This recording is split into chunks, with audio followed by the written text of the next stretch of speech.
ជំរាបសួរពុកម៉ែបងប្អូនទាំងអស់គ្នាកាលណាដែលយើងប្រមូលផលផ្លែទុរេនរួចអស់ហើយ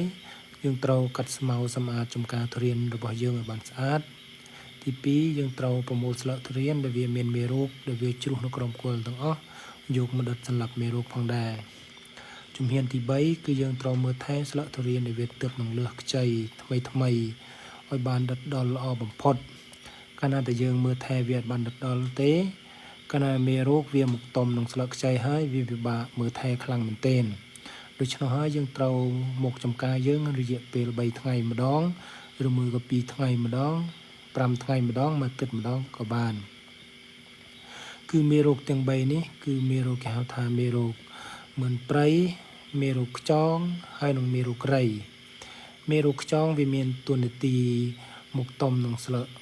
ចាស់ស្លឹកទុរេនចាស់វាតុំវាអុចពេញស្លឹកទាំងអស់ដល់ពេលយូរទៅវាធ្វើស្លឹកទុរេនជ្រុះអស់ពីដើមហើយវាធ្វើឲ្យដើមទុរេនរបស់យើងទន់ខ្សោយទៀតហើយសត្វល្អិតមួយទៀតគឺសត្វល្អិតរៃវាមកតុំវានោមដាក់ក្នុងស្លឹកខ្ចីវាធ្វើឲ្យស្លឹកខ្ចីរួញហើយសត្វល្អិតមួយទៀតគឺសត្វល្អិតមិនព្រៃវាមកតុំក្នុងស្លឹកខ្ចីដូចគ្នាវាធ្វើឲ្យស្លឹករួញដូចគ្នាមិនព្រៃនេះគឺសាហាវជាងគេ